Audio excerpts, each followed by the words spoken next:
In this interview, I talk about the 6 worst years of my career, 6 years of total failure.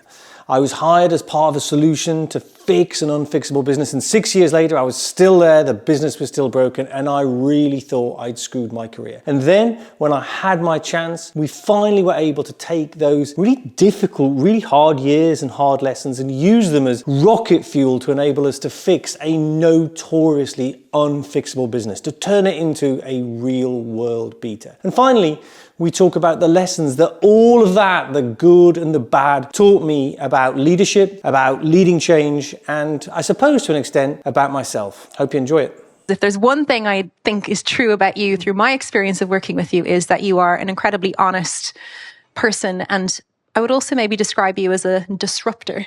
Does that label resonate? Well, thanks for that, Sarah. Hello, everybody. Thanks for coming along to listen. Not really. Okay. I don't really see it. Well, I mean, yeah, if you like, but it's not really how I would describe myself. I think that if I had to have a go at describing myself in a business sense, I think I'm a clarifier. I think I'm a simplifier and a clarifier. I think I try and take things away rather than add things in. And I suppose in the world of advertising, that is quite disruptive because it's quite a lot of bullshit, frankly. So speaking of bullshit, pardon our French, what is the bullshit in leadership that you saw that pushed you to write a book about this? Well, I mean, okay. So I'll do a quick whistle-stop tour of why I think I wrote the book. So in my early 30s, let's not say exactly how long ago that was, but more than 5 years ago, I got offered what I thought was an incredible job. I'd been hired to turn around this completely broken business, but I'd been hired by this incredibly charismatic CEO. Had 3 incredibly high-profile, successful business partners we'd been hired alongside. And I thought, we can't fail, because the reason this business is a crappy business is because everybody's been doing it wrong. And we're all great. So this is going to be a walk in the park. And, nemesis follows hubris. Within 6 months, the charismatic boss that had hired me, he'd been fired in this spectacular explosion. The other 3 pretty soon left and went on to enormously successful careers. And 6 years later, I was still there. And it was a total disaster for my career. I felt the business was still a disaster. The worst 6 years of my career, without question. I think Sarah joined at the end of that painful process, for me anyway. And if you're hired as part of the solution and 6 years later the business is still a crap business and you haven't made any change at all, then you've become part of the problem. And I thought, with some justification, what's a polite way of putting it? Screwed, let's say that, stronger than that, my career. And I think there was some truth in that. I lacked the courage to leave. I was kind of unhireable, because why would somebody hire me? Because I spent 6 years doing a bad job, basically, against the hard metrics that mattered. And then I kind of got lucky. My boss at the time got promoted, and he didn't really want to be promoted. That's a separate story, but that meant there was a vacancy. And I think because they tried everybody else, they tried me. So I get made CEO. I mean, it sounds like I'm being flippant, but really, I think I did get lucky. There was nothing that I'd done that necessarily I could claim made me the best candidate. And this is going somewhere, this story. I was sure of 2 things, though. I was sure of 2 things. The first was that we were determined that we were not going to treat the dire situation of the business as a millstone. We were going to treat it as a liberation. And I think that was particularly easy for me to do, because I really felt like my career can't get any worse than where it is right now. And the second was, I was determined, absolutely determined and vocally determined, that if we were going to get to where we wanted to get to, which was to just be a far better business than we were definitely going to have to make mistakes. But we were going to make new ones all of our own. We were not, absolutely not, going to make the mistakes that I'd made and I'd seen others make through the preceding 6 years. And I think really no bullshit leadership, it's a kind of eye-catching, I suppose, title. Although I do have some, there's pros and cons to it. But anyway, that really, I suppose, came as much out of those 6 years of For me personally, they were horrible. They were horrible. Those 6 years of failure, as much as they then came out of the sort of subsequent years of success, I suppose. It's a slightly conceited title in that, of course, by implication, everything that isn't this book is bullshit, right? I mean, I work in advertising, or I used to. Good headlines. Till it kicked me out. Still good at headlines. Yeah. What I think is interesting, though, you're standing at the edge of change. And I think, where did you start? When you want to bring about change, where do you start as a leader? I think we asked ourselves two questions, and I think maybe they're both relevant to the position you guys find yourselves in. I certainly think that one of them is definitely relevant. The first was, I remember this really clearly. I remember getting the job, standing, and there was about 200 people in the company. So stage like this, you've all done the agency company meetings, right? Odd things, aren't they? So it's my first one as CEO. And I thought to myself, what seems like a really obvious question, why is our business so shitty? I mean, it's like a laughable question, but it's like, well, why? Because I knew that there were lots of other agencies that did exactly the same as us in town, and some of them were really, really, really good businesses. And as well, what have they got that we haven't got? They're just buildings with people in it. We're just a building with people in it. Why is their building with people in it better than ours? Because there wasn't anything else. And the only answer I've ever come up with to that question was talent and culture. That's the only two levers I really, really felt that we had to pull. There was nothing else. And in some senses, I think that's liberating. At least you go, right, well, by the way, maybe other people have got other answers to that question, but that's the answer that I had, and that was sort of determined our strategy. And the second question, which I think leads directly to change, but all leadership, is we said to ourselves, are we the best at anything? No, it didn't take us very long to answer that question, because no, we definitely weren't the best at anything. And then we said, well, if we could be the best at one thing, what would that one thing be? And again, I think all businesses and all teams should ask themselves that question, because I think it's very difficult I'm probably in the business that might disprove the rule, but maybe you'll tell me it doesn't. But for most businesses, it's very, very, very difficult to be really, really good at more than one thing. It's difficult enough to be really, really good at one thing, as you guys all know.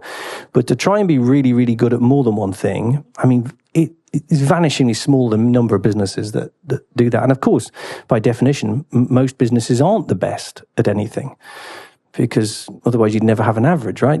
To be the best, there's only one of the best in any category. So we said we are going to set out to be the best. What's the thing we want to be best at? And we are going to throw all of our energies behind that. And for me, change, at least partly, is, like I said, I think I'm about clarification and simplification is how I see the world. And so having an absolutely unambiguous focal point is a liberation.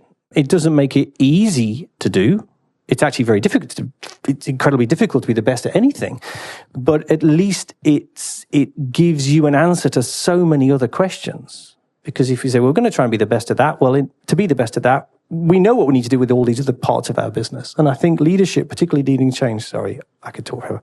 Leading change is a bit like drinking from a fire hydrant. Every single day is drinking from a fire hydrant. And I think having a clarity of this is the thing we're going to be the best at allows you not just to decide what you're going to focus on, but way more important than that, it allows you to decide what you're going to stop doing. And I think prioritization is really about stopping. Everybody understands the concept of prioritization, but mostly people go, yeah, that's the really important thing. And then you just carry on doing everything else anyway, because stopping is hard.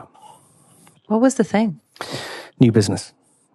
We said, just imagine if we were the best new business agency in London, and we did become the best new business agency in London, I think.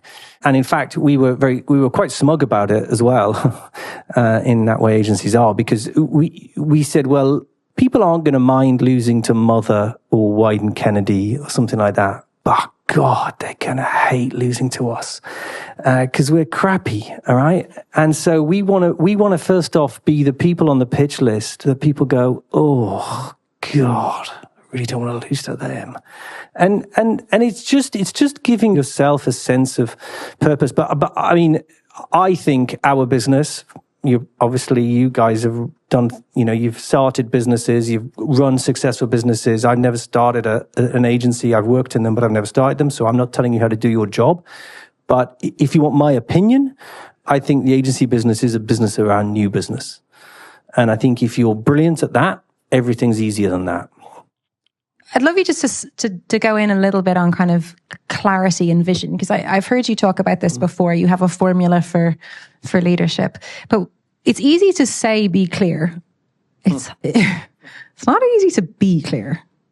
I don't know whether it's easy or not to be clear, to be honest. I think our business is difficult, but it's not particularly complicated. So I think basically if you're running a business, pretty well any business, the most important question is, what's my path to growth and how am I going to achieve it? I mean, that's really the question. So in that sense, that's quite clear. What's our path to growth? We should be able to answer that question. How are we going to get there? We can be clear about it. There's a difference between being clear and things being easy. I mean, it's not easy, but I actually think it is possible to be quite clear about that. And the way, again, somebody asked, how do you get alignment from the people right at the top, right the way through to everybody in the business? How does everybody in the business know their part in it? And I think that's a great question, because that is a really common problem in all businesses, is that the executive team, for example, might be very clear. Because you haven't got that many levers to pull, right? So it's nothing that I'm saying here is like that intellectually difficult, but the challenge is getting everybody else down through the business to understand what it is we're trying to achieve, and their part in it. And I actually think that one of the big challenges a lot of businesses have, and I'll say this about parts of the marketing services industry particularly, but I don't think it's just about marketing services. I think there are people at the top of the businesses that don't actually believe themselves. They don't believe that what they're doing is a worthwhile endeavor. And if you don't believe what you're doing is a worthwhile endeavor and you're running the business, nobody else in the business is going to believe it's a worthwhile endeavor. Nobody else, nobody else is going to come and sweat blood on a Sunday night for a pitch if nobody thinks it's bloody worthwhile doing in the first place. So, and the way we do this is communication. I mean, like if I wrote that book again, thanks to Google for buying some copies of my book, Struggling Author. If I wrote that book again, I'd put a chapter in on communication. I think that's the big thing that I missed in that book, because I actually increasingly believe that, I'd probably make it chapter 1, just communication is so important in leadership, and it's not very difficult to do it adequately. You don't have to be an incredible orator or be able to write like Hemingway. You've just got to use human words and speak to other human beings. And back to the simplifying and clarifying, just keep saying the same thing. Just the same thing. What are we trying to do? This is what we're trying to do. How are we trying to do it? This is how we're trying to do it. What are the most important 1 or 2, 3 metrics that we're measuring? These 3. How are we doing against them here? Repeatedly. Now, if you suddenly decide, oh, well, hang on a minute, which you will from time to time, blimey, we thought this strategy was the way to do it and we need to course correct. You need to course correct, but tell people, one of the things weirdly about change is about being consistent. If you really want to change your business, how you do stuff needs to change. Maybe the things you make need to change, but you can't keep moving the target. You have to pick a target. Now, obviously, if you suddenly decide at some point that target was absolutely moronically stupid thing to choose, then change it. But that's honestly unlikely to be the case, because picking the target isn't the difficult bit, it's getting to it. It's finding the best route, isn't it? Yeah. I love your point on communication, but I think, can I bring it back to your point on belief? Because I actually think they're fundamentally connected, right? The power of amazing communication is the way that you make people feel, not the way you make people think. And having that belief, having the clarity of vision, but then having the belief. Obama won the White House on belief. Yes, we can is just such a powerful, brilliant expression of that. I just want to come to the role of culture, because you said talent and culture. So you have the vision, you set the vision, and you tell people where you're going with clarity. But then you have to create an environment or a culture in which people share that belief and really believe it as deeply as you do. Does culture eat strategy for breakfast? I honestly believe that culture determines just about everything about how we behave in any organization. Every single organization, anytime you have a group of people all trying to do a shared task, whether you run a charity, whether you run a media agency, whether you run Google, that organization has a culture. And that culture shapes all of our behaviors. It shapes how we celebrate successes. It shapes how we deal with failures. It shapes how we have difficult conversations. It shapes everything about how we behave in that environment. So for me, culture is ultimately the behavior of the leader. That's what real culture is. And my definition of a leader is anybody that has people they're responsible for. So everybody in this room is a leader, but everybody in this room has lots of leaders working for them. And those leaders probably have leaders working for them. Now, what that means is that in an organization of any size, there's never a homogenous culture. Even organizations that tell you there isn't, because you have multiple leaders. And within each team, there's a distinct culture. And this is why and agencies will experience this. This is why different clients, for example, can have totally different experiences of the same agency. And guess what? Because they're actually interacting with quite different cultures, because they're interacting with different teams. And this is why I argue that everybody needs to understand what leadership is. Because from a very early age in people's careers, they end up running teams, and the success of the team, and therefore their personal career success, is determined primarily by the culture they create in that team, and that culture is their behavior. So I also increasingly believe that there's not lots of different types of great culture. I actually think that all great cultures have an awful lot in common. And that's not that surprising, because they're all just about how people behave, right? So a great culture is an environment a leader creates for that team to outperform. That's what a great culture is. Okay, great leaders create an environment where that team achieves things they wouldn't if they weren't there. Just on your point on leadership, I love Peter Drucker's definition of leadership, which is leadership's not a title or a rank, it's responsibility. And it always felt like that to me in great cultures. I felt I had the space to lead. I felt there was an expectation to lead. Yep. And I can remember actually being hired by your predecessor into that business. And I remember them saying in the interview, I was 26 years old or 25 years old. And he said, I'm hiring leaders. Yeah. And to come into that culture with that sense of empowerment was incredible. And I think it was a huge part of kind of the initial momentum. So I think that's really powerful. I think the culture, how you develop or build or change a culture, though, the practice of it. So I'd love you just to share a little bit about open. I know you've been asked to write a lot about this, but we called the culture, you coined the culture open in Grey. But I remember a moment for me where I felt like the culture was changing, and it was the day I came in and we had knocked down all the walls to all the offices, and you built a fishbowl meeting room in the middle of the floor. And I thought that was kind of fascinating. We didn't invent the concept, and nor does anybody need to. We just did it well, and we did it with some degree of vigor and determination. And it does, again, support my argument that there's actually not lots of ways of creating a great culture. There's basically, broadly speaking, a common set of attributes that determine all cultures, one of which is, and I think possibly for me the most important is autonomy, allowing people to work in a way and problem solve in a way that suits them. Another, I think, is trust. I trust my colleagues and they trust me. Another, I think, is safe and supportive. So, I feel like I can take the small risks I need to take every day in order to problem solve on my own. Another is communication. We communicate with each other upwards, downwards, sideways, effectively and well. Particularly, we are able to have difficult conversations with each other. We used to talk about being able to disagree without falling out.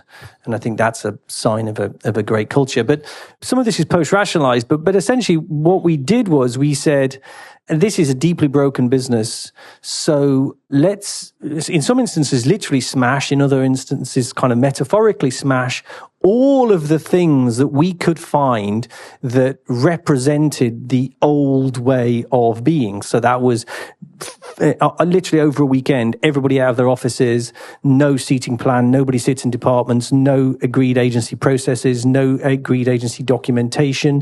I mean, the list went on and on. No sign-off. No sign-offs. And some of those things were a disastrous mistake. And within 2 weeks, let's put them back. But the point was, I think changing culture is a hard physical activity. But this, I think, is true of change generally. Because I think one of the problems with leading change is very often in organizations, people within the organization recognize the need to change. It's very rarely a surprise to people. And I'm not just talking to you guys as senior leaders. I'm talking about all the people that work for you. Most of them will be pretty familiar with the challenges your business faces. The problem with change is that people are understandably threatened by it on a personal level. So even though intellectually people go, yeah, it'd be good if we were different, people also feel like, first of all, I'm not sure about this for me personally. But second of all, particularly, perhaps not in businesses as relatively young and dynamic as yours, but certainly in a business as old and stodgy as Grey was, people's feeling was, yeah, change would be kind of nice, but I just don't believe it's going to happen because you're the latest in a long line of people coming in and saying, I'm going to change it, and nothing ever changed. So we said, well, I tell you what, we may not know exactly where we're going, but I'm telling you now, Monday is going to feel really different to Friday. So it's going to change. And we changed as many physical things as we could. So because we wanted to rip people out of every existing habit and preconception that they had of the business. And we're prepared to go too far and then, put some of those things back if we needed them, rather than be too cautious. And I think that is a common thing with change. The first step of certainly if you believe your business is faced by, I don't know what you use the word existential, but a really big threat that requires significant change, urgency, and making the people that work for you believe the change is actually going to happen. It's not just sort of abstract concept, but hey, things are now different and you can see it and you can feel it is the important first step. There's kind of a red thread through what you're saying, right? I'm picking up on, and I might be picking up on this wrong, but I'm kind of picking up on a bias for action. and I think, do you think that's true that, there is a responsibility for leaders to take action? Because I think at the moment there's a lot of stuff we could be doing, whether it's AI, whether it's creative, whether it's this, whether it's that, is there what's the opposite, I guess, inaction, like the danger of inaction versus action? Like, where are you on that? You said had a Drucker quote earlier. My favorite Drucker quote is ultimately all strategy devolves into action. So I think that strategy is important, but I don't think it's that difficult. I think leadership is all about action. I think leadership, for me, I define leadership. If you're going to write a book about leadership, you have to define something. You have to define what a leader is. You have to define what leadership is. So for me, leadership is the navigation of a group of people from a defined start point in the present to a different and clearly defined state that exists in the future. Leadership is about the journey between those two states, and leadership is entirely about action. And that's why leadership is difficult. It's not complicated, but it's difficult because getting stuff done is really difficult. And a lot of how we get stuff done really is about taking decisions. And I think that decision making is kind of how we take control. Effective leaders are able to identify the factors that are within their control and use those to get to their destination. Ineffective leaders are buffeted by events. And the difference between the two is not so much the quality of decision making, it's the preparedness to take decisions. I think bad decision makers when it comes to leadership and not necessarily people who are getting decisions wrong, they're people that aren't taking enough decisions promptly enough. And I think there's a direct correlation, and I would see it quite often, and I've experienced it myself, a correlation between the confidence of a leadership team and that leadership team's preparedness to take decisions. And I don't just mean confident teams take more decisions. I also mean teams that are prepared to take more decisions feel more confident. And you see that all the time. So quite often people will have regular weekly meetings. Everybody has regular weekly meetings, right? The same meeting. Too many. Exactly. And you meet in the same place at the same time every week, and you talk about the same things. And it's like, right, well, every week we meet in this room and we know what the problem is and we know what we'd like to happen, but we just haven't done it. And the liberation of saying, you know what, we're going to do it. We're just going to take a decision. And for me, a decision is a choice you take when you're uncertain about the outcome. So by definition, it's a choice where the outcome is uncertain. And so therefore, if the outcome is uncertain, no matter how long you wait, no matter how much information you get, some of those decisions are not going to work out how you expect. But taking decisions is how you take control, and leadership is about taking control. Control of your destiny, I don't mean control like in a micromanaging sense, and feeling like you are at least partly in control of your destiny. It comes back to this Drucker point on responsibility, right? It's accountability, and there's a lot less accountability when you don't take action than when you do, I suppose. Well, I wrote sort of as a joke in a way, but actually, I actually think it's a bit more than a joke now. But at the time, I wrote it as a sort of a semi-joke. I said, let's write a leadership equation. Leadership impact equals clarity multiplied by action. And no idea can be considered great until it's been executed brilliantly. And execution is about action, and leadership is about ultimately it's about taking action. If I can tell you a little anecdote, which is so off topic, but kind of, I went to a girls' school, a Catholic girls' school, convent run. Surprised me. I know. And on a cliff by a beach, there were like 300 girls, and it was like Mallory Towers. We were taught needlework. We were taught to marry well. We were taught all the life's essentials. But we had this thing on our blazer, which was actions, not words. And they meant it in a charitable sense. Right. We were reared with that. And despite their best efforts to develop a bunch of very compliant, successful wives, they actually produced as a school an astonishing amount of leaders. Yeah. There you and go. 3 of the directors on the Google EMEA team, completely unknowns to each other, are from the same school. And we have defied everything those nuns ever wanted for us. But I do think it was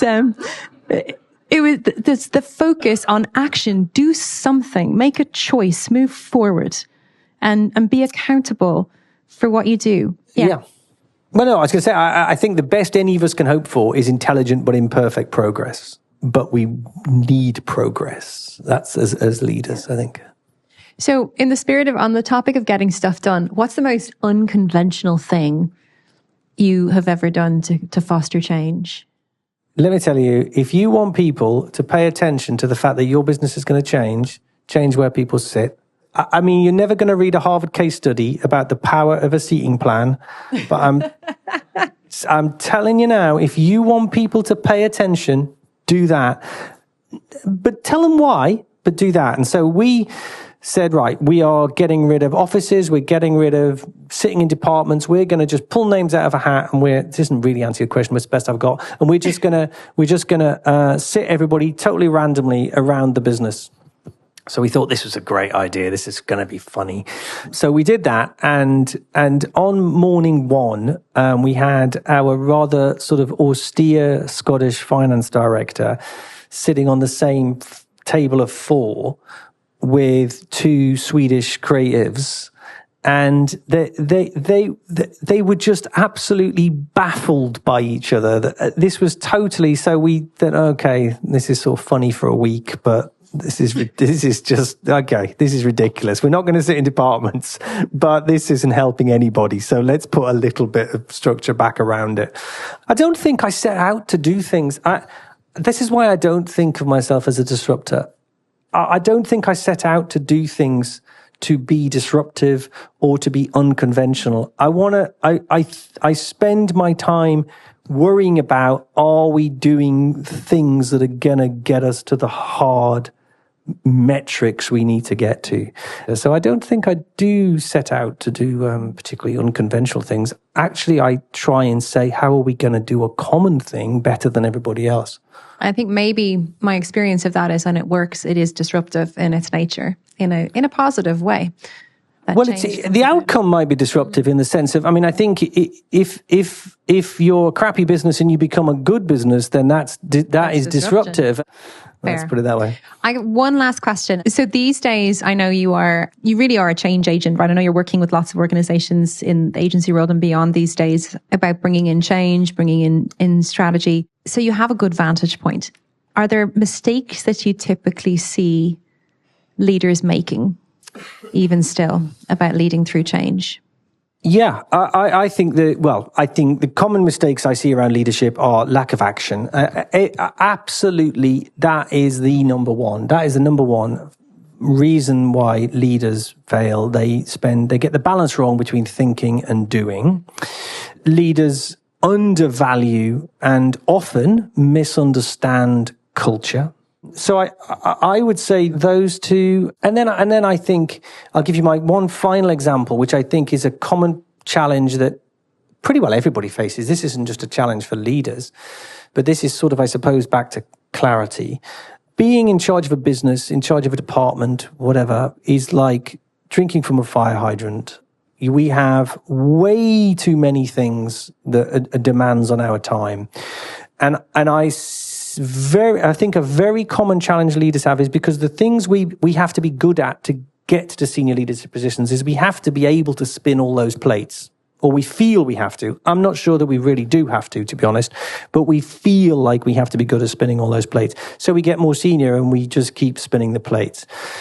But the problem is if you try and do everything, you achieve nothing. That's basically true irrespective of where you are. And when you're leading change, and this is why I'm so obsessive about this, what's the single thing we're going to be best at? In actual fact, what you have to do is understand what that thing is and put a disproportionate amount of your energies behind that, which, like I said right at the start, means stopping doing some other things. I think if I could say one thing to most leaders, it would be that. Most of us, I think, go to work and about 20% of our time delivers 80% of the most important results, right? Yeah, harsh, which means that true. 80% of our time, what is that stuff? What am I getting for that? And so just imagine if we could shift that balance, we'll just imagine if rather than only 20% of our time was against the stuff that really mattered, and I mean really mattered, it was 40 or 50 or 60. I think that would be transformational. Chris, a massive thank you. Thanks for having me. It's been eye-opening, and it's interesting to hear you talk through all of the theory after such an amazing career that is obviously far from over, Chris. But only looking back, I can remember to have taken Grey by Name, Grey by Nature, to go on to win multiple Grand Prix at Cannes, to actually see so many of the leaders that you coached and developed then fly to launch phenomenal agencies and phenomenal businesses. I mean, I know you are a humble person, but I think you have achieved extraordinary things. And I think the one thing that I took from what you said today and what I took from you in the real world is that clarity and action, and it's you. So I think there's probably a book in that culture is you. Yes. If you have the appetite for a third one. So a massive thank you.